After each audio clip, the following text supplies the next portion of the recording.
Hi welcome to Rekha blogs Kannada. ಇದು ನಮ್ಮನೆ ದಸರಾ ಹಬ್ಬದ ದಿನದ ವಿಡಿಯೋ. ಹಬ್ಬಗಳಲ್ಲಿ ಎಷ್ಟೇ ಬೇಗ ಪೂಜೆ ಮಾಡೋಣ ಅಂತ ಪ್ಲಾನ್ ಮಾಡ್ಕೊಂಡು ಕೆಲಸ ಮಾಡ್ಕೊಂಡ್ರು ಬೇಗ ಪೂಜೆ ಮುಗಿಯಲ್ಲ. ನಾವು ಬೆಳಗ್ಗೆ ಬೇಗ ಪೂಜೆ ಮುಗಿಸೋಣ ಅಂತ ಎಲ್ಲ ರೆಡಿ ಮಾಡ್ಕೊಂಡ್ವಿ, ಆದ್ರೂ ಆಗಲಿಲ್ಲ.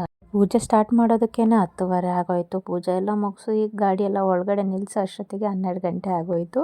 ಮನೆಗಳಲ್ಲೆಲ್ಲ ಈ ದಸರಾ ಹಬ್ಬದಲ್ಲಿ ಫ್ಯಾನು, ಫ್ರಿಡ್ಜು, ಟಿವಿ ಮತ್ತು ಬೀರುಗಳು ಇದನ್ನೆಲ್ಲ ಪೂಜೆ ಮಾಡ್ತಾರೆ. ಹಾಗೆ ಮನೇಲಿ ಯಾವ್ಯಾವ್ದು ಗಾಡಿ ಇರುತ್ತೆ ಆ ಥರ ಗಾಡಿಗಳನ್ನೆಲ್ಲ ಪೂಜೆ ಮಾಡ್ತಾರೆ.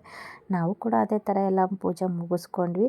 ನಮ್ಮ ಗಾಡಿಗಳಿಗಿಂತ ಜಾಸ್ತಿ ನಮ್ಮ ಮಕ್ಳ ಗಾಡಿಗಳೇ ಜಾಸ್ತಿ ಆಗಿತ್ತು. ಪೂಜೆ ಎಲ್ಲ ಮುಗಿಸಿ ಕುಂಬಳಕಾಯಿ ಹೊಡೆದ್ಬಿಟ್ಟು ಒಂದೊಂದೇ ಗಾಡಿ ನಿಂಬೆಹಣ್ಣು ತೋರಿಸ್ಬಿಟ್ಟು ಒಂದೊಂದು ರೌಂಡ್ ಹೋಗಿ ಬಂದು ನಿಲ್ಲಿಸ್ತೀವಿ.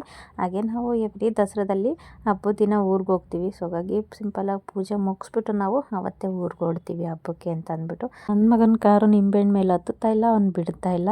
ಅವ್ನು ಕೊನೆಗೂ ಅದು ತುಳಿದು ಹೊಡೆಯೋವರೆಗೂ ಬಿಡಲಿಲ್ಲ. ಇದಿಷ್ಟು ಇವತ್ತಿನ ನನ್ನ ಸಿಂಪಲ್ ಮಿನಿ ಬ್ಲಾಗ್ ಆಗಿರುತ್ತೆ.